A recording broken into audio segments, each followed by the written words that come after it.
using estrogen modulators alongside estradiol in the form of HRT.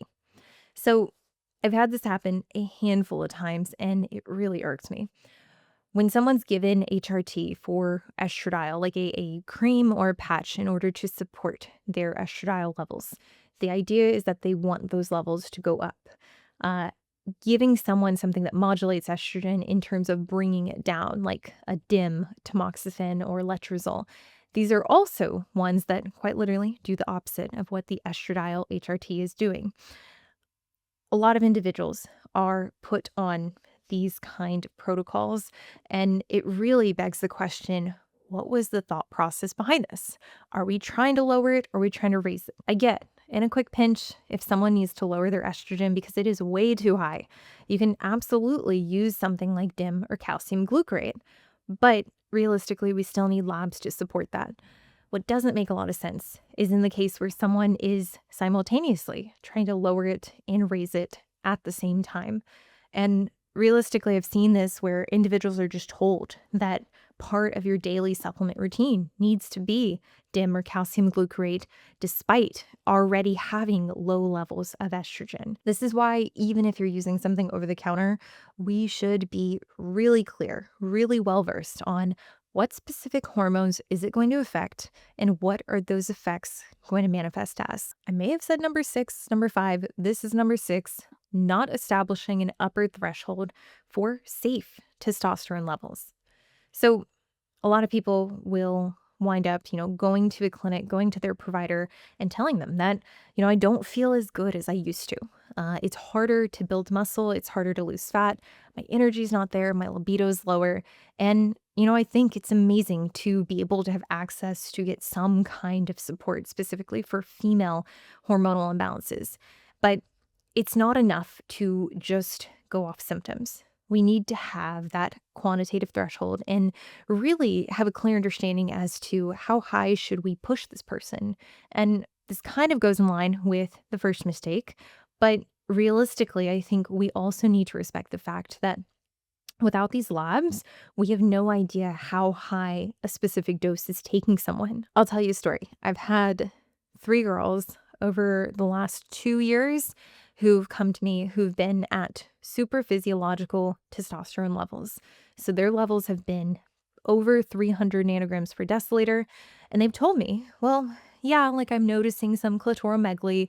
My voice is changing a little bit, but frankly, I really like how I feel. So I'm going to stay at this dose. And across all of these instances, I have expressed that it's not something that I'm comfortable overseeing or really even being a part of, largely because I can't really define what's the point in which those changes are going to be problematic or not going to be okay anymore. And realistically, that's how I approach helping anyone with managing their hormones, managing their hormone therapy, is really considering that like this person might say that they're okay with these effects now. They might actually say they don't care if they get worse, but I can't control if someone's going to have a change of heart. And I certainly don't want to be enabling or be responsible for someone who down the line looks back and has regret about their hormone therapy. Realistically, if you're going to sit in a super physiological range, it is very likely that you're going to develop masculine androgenic effects. And the degree in which these happen is very person dependent. I can't outline and say, okay, after 5 years at being at 200 nanograms per deciliter, your voice is going to go down so many pitches. It really doesn't work like that. Now, another major issue is that it's not enough to just know generally what your serum levels are at. We need to be really clear that we have a clear objective concept of what is your peak level at, meaning we need to measure 24 hours to 48 hours after your last injection. A lot of times I'll get clients who come to me who their provider has recommended that they measure the trough, or let's say the lowest point in which their levels reach, and it's typically before their next injection. Now, although this could be helpful if someone is still symptomatic, if they're still low energy, lower libido, or we're potentially wanting to titrate up. However, in terms of protecting them from excess androgen activity and making sure that they're not superseding that level of 100 nanograms per deciliter, it's vastly important that initially that we're checking that peak. So regardless of how many times you're injecting, make sure that you are getting lab work done 24 to 48 hours after your last injection if you're trying to get a sense of your peak levels. And number 7, starting TRT and not scheduling a follow-up, not wanting you to come in for anywhere upwards of 4 months. And this is one I can tell you, it makes me cringe so much because essentially they just put you on a drug, sent you on your way, and are just giving you the thumbs up like, hey, let me know if anything changes. But there isn't a lot of care or management taking place. So, like I've said 1,000 times now, we really need to be clear as to how high your testosterone levels are getting if you're using exogenous testosterone. So it takes about 5 half-lives for your testosterone levels to stabilize. So, meaning if you start TRT, it's not something that I would necessarily go get tested again for a week after starting. I wouldn't try to check your lab work and see, okay, how high did they get until roughly that 4 to 6 week mark. Now, a lot of times, it's sad, but I have heard of providers just telling a client, well, unless anything is like really wrong, then you probably don't need to come in for a bit. And this is where I think a lot of healthcare really falls short, specific to females on HRT. We shouldn't be reacting to symptoms occurring. We should gather as much information while we can to ensure that that individual is in a range that we can assume is not going to cause adverse effects.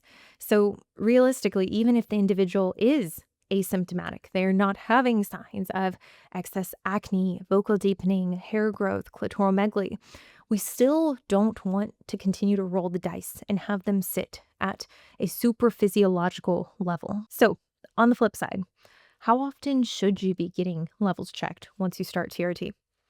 So 4 to 6 weeks after you start, I think is an absolute must. Past that though, if the dose is adequate and you are not symptomatic, if there are no changes in how you're doing and how you're feeling in a positive light, meaning there are no adverse effects, then realistically, we could see how it plays out. We could wait another 2, 3 months to get your next panel done just to double check things.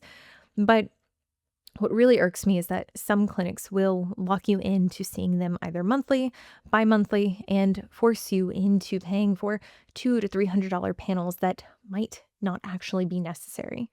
This is where if you are going to sign a contract and you are going to opt for a longer term arrangement with your provider, I would be very clear as to what the requirements are for you to do lab work, for you to come in and actually do an in-person visit, because oftentimes, this is where they're making money.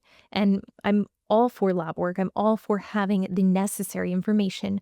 But we can't forget the fact that these things can get very extensive. And if having these labs isn't going to change the approach and is not actually indicated, then we really have to question why we're getting them done. And I'll just say, as a bonus to this, in the case that you are trying a different bottle, if you are moving from one bottle to the next of testosterone, if you are trying a different carrying oil, if you're trying a different dose, at any point that you are changing, you should retest your labs about 5 weeks after.